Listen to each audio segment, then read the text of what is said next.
menjadi performance. Menjadi pertunjukan yang luar biasa. Saat orang lain ngasih sen, mau belok, berhentilah sejenak. Saat ada orang mau nyebrang, jangan buru-buru, rem aja dulu, beri kesempatan. Dan saya lakukan dalam hidup saya luar biasa. Pulang dari sini minggu yang lalu, saya kejebak macet tuh di jalan pesantren sana. Saya tidak bisa ke Sariwangi lewat jalan biasa, belok ke kiri. Akhirnya nyampailah di perempatan sana dekat Pemkot Cimahi. Mobil dari bawah ke atas banyak, dari atas ke bawah banyak. Dan saya akan belok ke kanan ke Jalan Cianjuang. Mohon maaf, karma saya. Karena kalau saya ada orang lain mau belok, saya sudah dari dulu, dari kejauhan sudah berhenti. Dan ketika saya udah ke lampu sen, alhamdulillah, itu mobil di depan saya tiba-tiba diam dan memberi jalan kepada saya pada jalan macet sekali. Istri saya kemudian bergumam, baik banget ya. Saya bilang, itu karena kebaikan kita juga.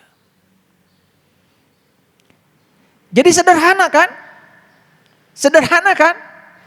Tetapi kita tidak akan dapat balasan itu kalau kita tidak pernah melakukannya. Terus aja membunyikan klakson kita yang kencang. Dan ingin orang lain mengerti kita. Begitu kita memberi label aku pada apapun, kita menjadi sangat ego. Coba, ini rumahku, kasih label aku. Kita menjadi sombong. Ini mobilku, kasih label aku. Menjadi sangat sombong. Coba copot label aku pada apapun yang disebut milikku. Santai aja. Kegeresek mobil gak apa-apa, ada bengkel. Kesenggol mobil gak apa-apa, ada bengkel. Ini yang repot itu yang kesenggol mobil, tetapi hati kita yang kesenggol juga. Karena mobilnya di hati. Ini kan masalahnya, itu namanya pekewuh itu. Betul nggak? Itu. Makanya mobil taruh aja di garasi deh, jangan di hati. Rumah taruh aja di atas tanah, jangan di hati. Duit taruh di bank, jangan di hati. Begitu ditaruh di hati, waduh, menyiksa.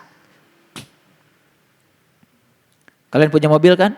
Ada garasinya nggak? Nah, makanya kalau punya mobil, punya garasi, taruh aja di garasi mobil. Jangan di hati, berat. Iya. Nah itu yang disebut dengan kemelekatan. Dan kemelekatan itu sangat menyiksa, itu sangat luar biasa. Baik, ya, saya lanjutkan dulu. Nah sekarang saya sudah menampilkan satu ayat. Bisa kelihatan dari belakang? Oke, baik. Saya akan membahas Quran Surat Al-Baqarah ayat 256. Sebetulnya harusnya dari ayat 255. Dan ayat 255-nya kan sudah dikenal oleh para sahabat semua, bukan? Oke, baik kita baca dulu. Allahu la ilaha illa huwal hayyul qayyum. Allah tidak ada Tuhan, ya. Allah tidak ada Tuhan melainkan Dia yang hidup kekal dan senantiasa berdiri tegak, berdiri sendiri. Ya. Keberadaannya pada diri kita jelas. Dia mewujud menjadi napas kita. Berdiri tegak, kekal, tidak pernah meninggalkan kita. Memenuhi seluruh kebutuhan kita, mengurus seluruh sel dalam tubuh kita. Tidak ada satu sel pun yang tidak diurus olehnya. Dan beliau tidak pernah lupa pada satu sel pun. Luar biasa ya Allah. Betul? Luar biasa enggak? Luar biasa bagi yang sadar. Yang enggak sadar ya sudah. Yang hidupnya tergesa-gesa, yang terus mengejar, udah tidak pernah menyadari. Punya napas aja enggak pernah disadari. Ya. La ta'khuduhu sinnatu wala naum. Enggak pernah tidur, enggak pernah ngantuk. Boro-boro tidur, ngantuk aja enggak. Bayangkan kalau Allah tidur. Tiba-tiba orang mati, jantungnya berhenti berdetak. Kenapa? Allah ngantuk.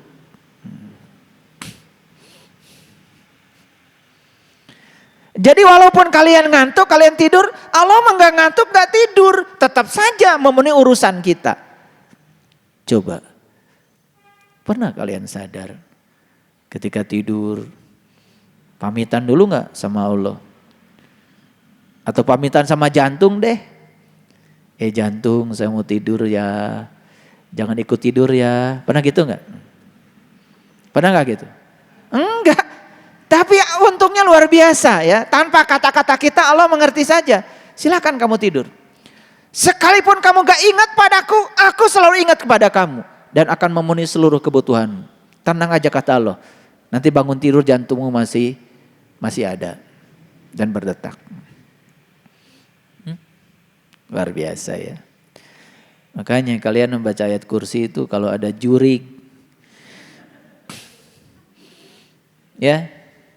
Padahal jurig itu adalah setan. Setan itu pikiranmu sendiri. Coba baca ayat kursi dengan kesadaran. Allahu la ilaha illa huwal hayyul qayyum. Ya Allah, engkau hidup dan engkau senantiasa berdiri tegak. Mengurusi segala urusanku, kebutuhanku. La ta'khudhuhu sinatu wala naum. Bahkan kau gak pernah tidur, gak pernah ngantuk. Gak usah selesai baca ayat kursinya, sampai situ saja. Hilang tuh setan. Karena setan adalah pikiran dangkalmu. Setan adalah pikiran gelapmu. Pikiran yang tidak pernah disinari oleh cahaya kesadaran. Kalau cahaya kesadaran selalu menyinari pikiran kita, sadar setiap saat, terjaga setiap saat. Itu yang disebut dengan kesadaran. Sadar itu bahasa Indonesia. Artinya adalah tahu. Sadar itu bahasa Indonesia artinya insaf. Itu dalam kamus bahasa Indonesia. Sadar itu artinya mengerti.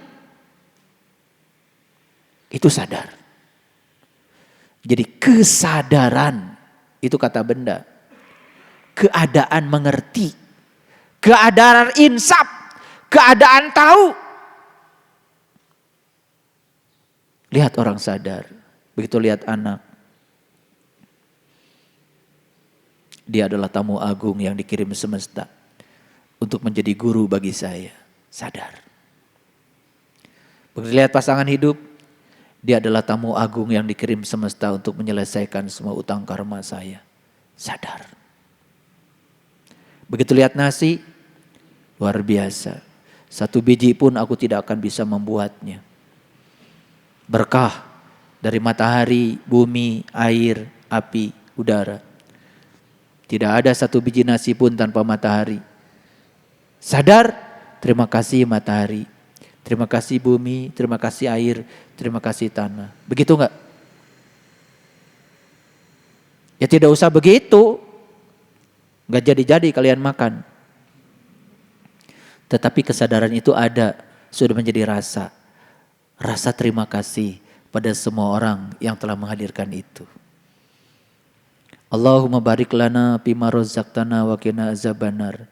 Ya Allah, berkahilah rezeki yang Engkau anugerahkan padaku. Dengan rezeki yang Engkau berikan kepadaku, jauhkan aku dari api neraka. Manunggalkan semua rezeki ini dengan tubuhku. Agar aku bisa sehat, kuat, sempurna. Dan untuk semua orang-orang yang telah menjadi marga lantaran datangnya rezeki ini ya Allah. Semoga mereka sejahtera lahir dan batin. Untuk seluruh daya sabung semesta, tanah, air, api, udara, sinar matahari dan seluruh bintang. Semoga mereka senantiasa berbahagia. Apa kata mereka? Kamu mengerti bahwa semua yang ada di hadapanmu adalah karya kami, kata matahari. Karya bumi, kata bumi. Karya air, kata air. Karya tanah, kata tanah.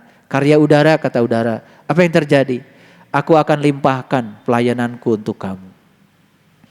Saya percaya deh, orang yang doa seperti itu setiap makan, tidak akan kekurangan makan.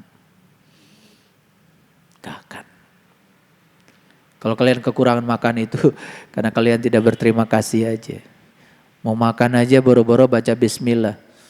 Gak ingat sama yang maculnya. Tuh, gak ingat sama yang nanamnya. Boro-boro mendoakan mereka. Egois sekali. Yang kurang ajar lagi, kurang belajar. Yang kurang belajar lagi apa? Dia makan karena kebaikan orang. Habis makan dia nyakiti orang, coba. Apa tadi? Saya mohon maaf ya tadi gak sopan. Harusnya kurang belajar. Dia makan karena kebaikan orang, sementara habis makan dia nyakiti orang. Di mana logikanya? Satu ikan yang terbunuh pun untuk menghidupi saya. Saya nggak tahu cara berterima kasih pada ikan itu. Satu ekor ayam yang terbunuh karena untuk memenuhi gizi kita. Saya nggak tahu cara berterima kasih pada mereka. Mereka menggadaikan nyawanya untuk memenuhi kebutuhan gizi kita. Bukankah karena kebaikan mereka? Apakah kalian pernah melihat kebaikan seekor ikan? Kebaikan seekor ayam? Kebaikan satu bawang? Kebaikan satu cabai?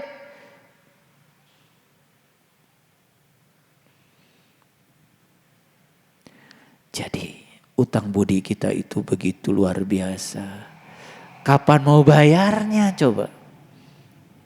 Habis makan tidur. Masih mending nih yang habis makan tidur paling gula. Iya, kalau habis makan tidur kan paling diabetes, betul nggak? Ini habis makan, di makanan itu ada kebaikan makhluk, ada kebaikan pohon, kebaikan binatang, kebaikan orang, sedemikian banyak kebaikan yang melekat pada makanan kita. Habis makan menyakiti orang, coba.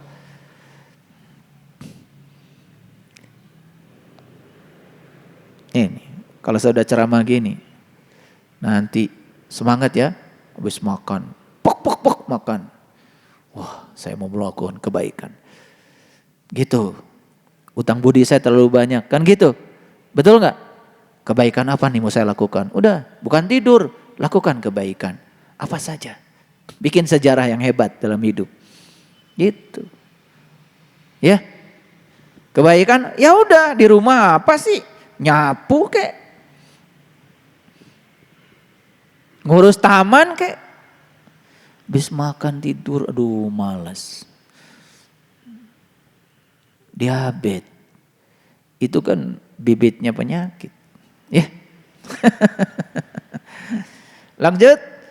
Lahu ma fis samawati wa ma fil ar. Yang di langit punya Allah, yang di bumi punya Allah. Kita juga ada di bumi. Terus yang mana sih yang punya kamu? Kalian tuh kepanjangan baca ayat kursi. Keseringan lagi bacanya berulang-ulang. Coba baca dengan kesadaran. Allahu la ilaha illa huwal hayyul qayyum. Rasakan sang hidup pada dirimu. Lewat napasmu. Bergetar tuh seluruh tubuh. La ta'khuduhu sinnatu wala naum. Tuh, ya Allah. Kau mah gak pernah istirahat, gak pernah tidur, gak pernah ngantuk. Selalu ingat padaku, selalu memenuhi segala kebutuhanku. Lahu ma fis samawati wa ma fil ar. Yang di langit punyamu, yang di bumi punyamu. Jadi yang mana yang punya aku ya Allah?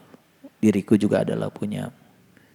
Kenapa selama ini aku merasa kehilangan yang bukan milikku? Coba, kalian suka merasa kehilangan?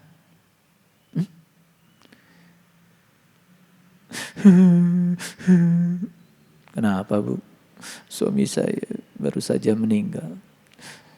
Cepat sekali meninggalnya. Cepat sekali. Kemarin baru aja ngobrol. Tadi pagi udah gak bernapas lagi. Cepat sekali. Meninggal itu kan menghembuskan napas terakhir. Cuma gitu aja. Nih lihat saya. Napas masuk, hidup. Napas keluar, mati. Napas masuk, hidup. Napas keluar, mati. Napas masuk, hidup. Napas keluar, mati. Nah jadi mati itu napas keluar gak masuk lagi.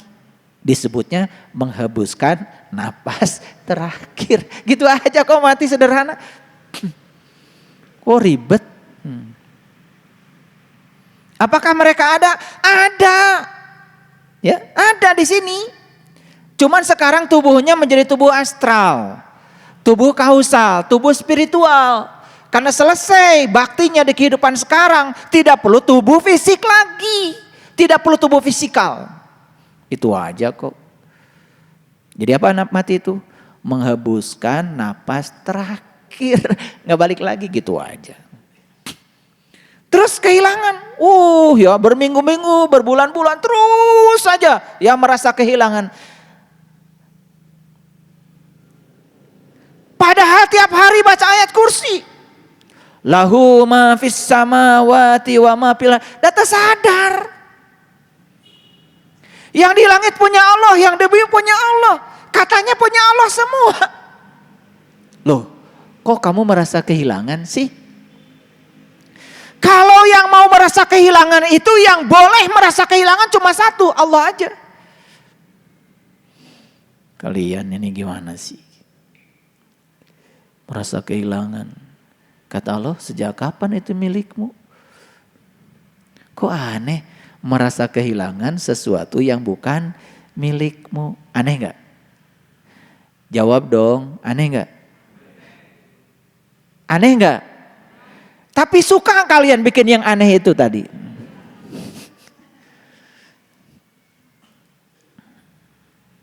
Ini anakku, ini rumahku, mobilku, uangku, sawahku, ladangku, semua dikasih label aku. Ya itu, yang merasa kehilangan itu karena kamu ngasih label pada sesuatu yang bukan milikmu. Itu lagi kedangkalan tuh. Ketololan itu ya. Iya. Selama di kulit, ya begitu. Hasilnya begitu-gitu aja. Ya. Ya. Saya lihat ya, kalian itu transisinya udah mulai kelihatan nih. Walaupun ada yang belum signifikan kelihatan transisinya. Wajahnya udah mulai bersinar, ya. Energinya mulai terpancar, ya. Gak seberat dulu lagi. Dulu ketemu saya pertama kali, berat sekali. Kayaknya berkedip aja berat ya. Luar biasa. Baik ya. Nah. Man dalladzi yashfa'u indahu illa bi'idni. Ya. Ini cerita syafaat. Heran saya.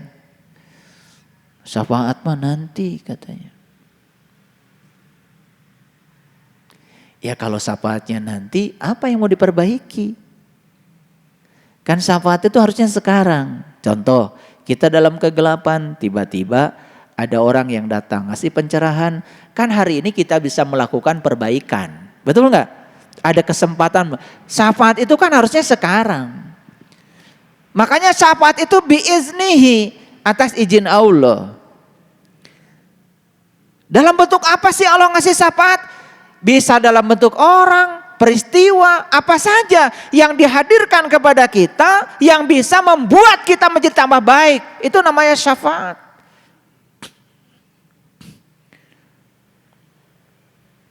Dan syafaat itu atas izin Allah. Nih saya tanya, Bapak Ibu kenapa ada di sini? Karena ada syafaat. Saya tanya nih, Kang Firman, syafaatnya seperti apa dari Allah wujudnya? Oh, saya punya teman, temannya punya teman lagi, temannya punya teman lagi, temannya punya guru, kan gitu. Betul nggak? Nah, temannya ini ngasih ke sini, ngobrol sama Kang Firman, itu syafaat. Jadi tangan Allah itu nyata, tidak goib. Tangan Allah itu ya manusia. Orang-orang yang menyelamatkan kita. Karena pertolongan itu kan tujuannya untuk menyelamatkan. Betul nggak? Oh, saya cuma baca lagi searching di YouTube, tiba-tiba ketemulah ceramah. Ceramahnya itu membuat saya terhenyak, tersadar. Kemudian saya berubah menjadi sadar. Itu syafaat. Jadi syafaatnya siapa? YouTube. Hese teh ngaji teh. Baca Instagram, putar, dapat artikel. Betul nggak? Tentang cara membangun rumah tangga yang baik. Artikel yang nulis namanya John Gray. Orang Amerika yang menulis buku Men Are From Mars, Women Are From Venus. Laki-laki dan perempuan, dua manusia berbeda yang disatu kasurkan untuk latihan menerima perbedaan. Begitu baca itu, oh ini tujuan nikah. Satu artikel sudah menyelamatkan pernikahan. Sekarang saya siap untuk bisa menerima kehadiran pasangan hidup saya. Apapun itu. Syafaat bukan itu? Siapa syafaatnya? Instagram. Jadi saya nggak ngerti ya, kita percaya pada yang ilusif. Nanti katanya kita akan dibariskan. Kemudian nanti di situ akan ada syafaat. Kumaha? Baris di mana? Bukannya baris mah biasanya juga di lapang gitu kan? Ya, satpam, tentara, polisi, kan yang baris berbaris. Jadi syafaat itu pertolongan Allah. Pertolongan Allah itu ya sekarang. Cuman kita nggak lihat kalau itu pertolongan Allah. Punya uang 300 juta, mau beli mobil, gak jadi karena ditipu orang. Kata Allah, kalau jadi beli mobil kamu celaka. Makanya aku hadirkan kepadamu orang yang menipu kamu. Syafaat. Siapa coba syafaat di situ? Siapa? Ya tukang tipu. Hese ngaji tiba heula. Eta baca ayat kursi bolak-balik gak ngerti ya. Kursi nakamana, ayat nakamana.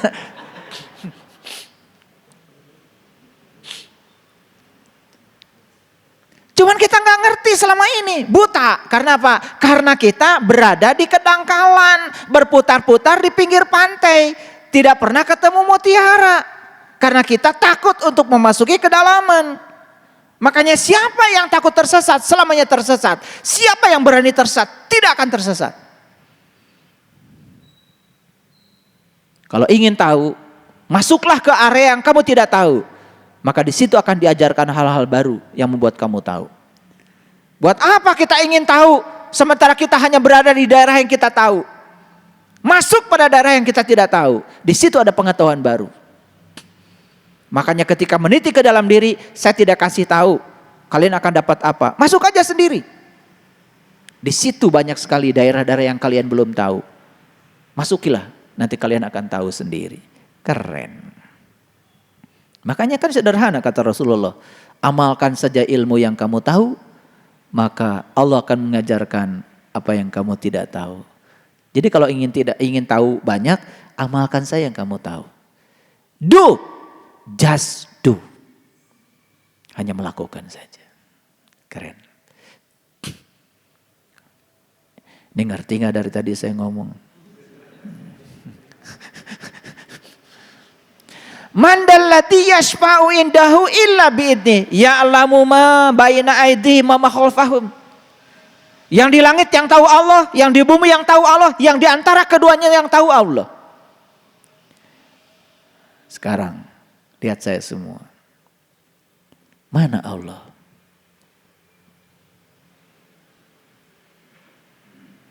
Di mana dia? Ketika Allah ditanya, di mana engkau ya Allah? Allah itu langsung ngejawab. Wa huwa ma'akum aina ma kuntum.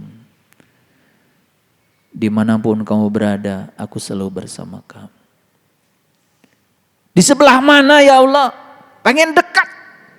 Pengen tahu yang pasti. Wa idza sa'alaka ibadi anni fa inni qarib. Qarib. Fa inni qarib. Aku dekat banget dengan kamu. Di sebelah mana ya Allah? Oh, masih penasaran. Wa nahnu aqrab ilaihi min hablil warid. Bahkan aku lebih dekat kepadamu daripada urat nadi lehermu. Urat nadi leher. Pegang urat nadi leher. Lebih dekat lagi dari situ. Oh, di situ.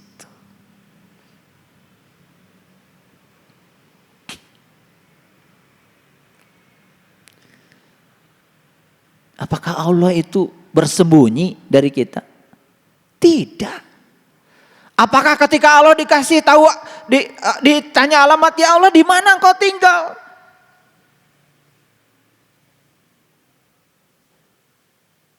Tinggallah kamu bersamaku di dalam aku.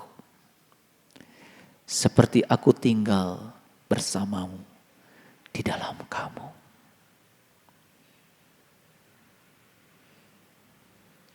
Jadi kalau ada orang yang mengatakan sulit bertemu dengan Allah. Karena dia gak pernah pergi ke kedalaman lautan. Dia hanya berputar-putar saja bikin hiasan dari cangkang kerang.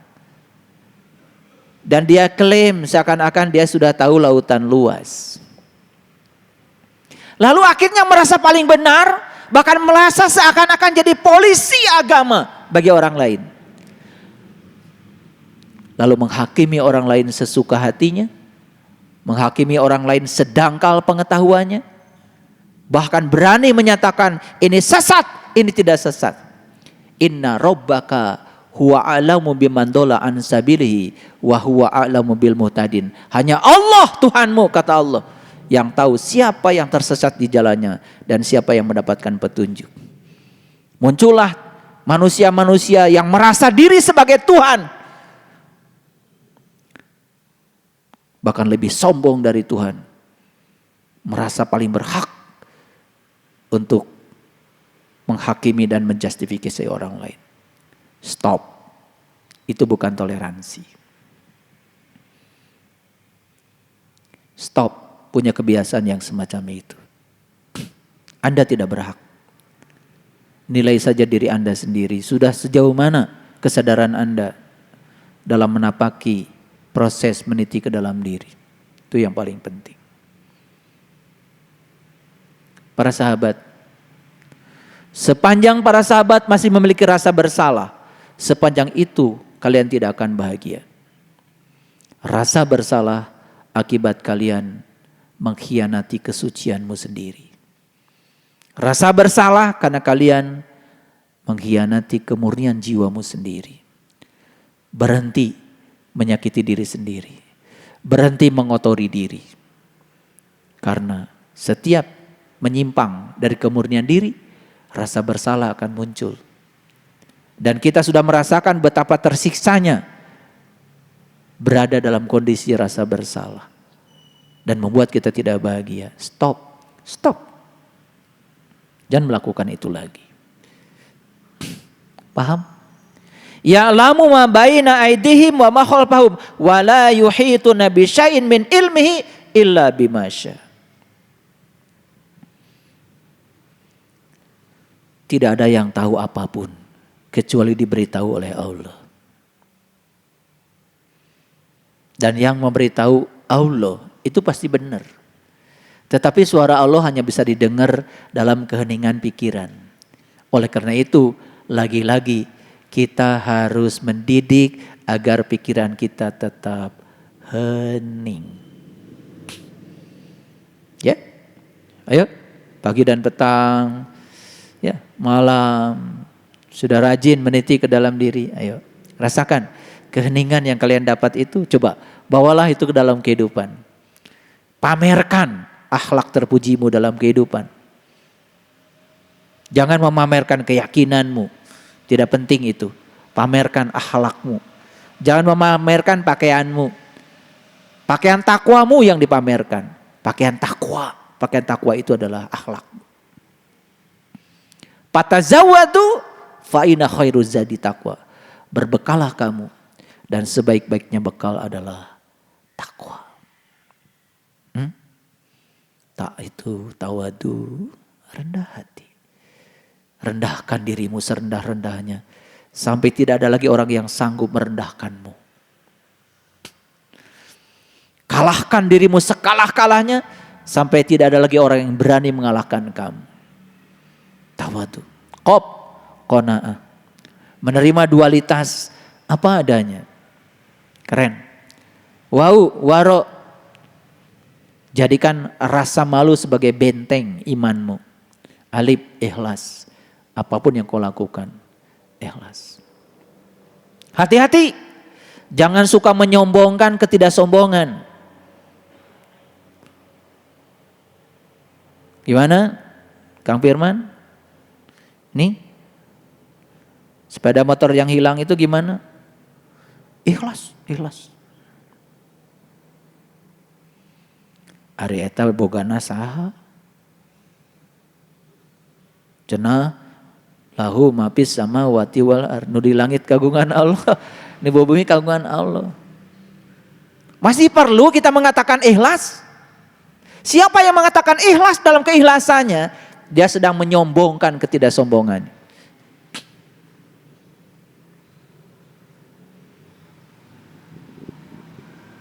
Abdi mah di kantun ku caroge ikhlas. Bari teuas teh, ikhlas.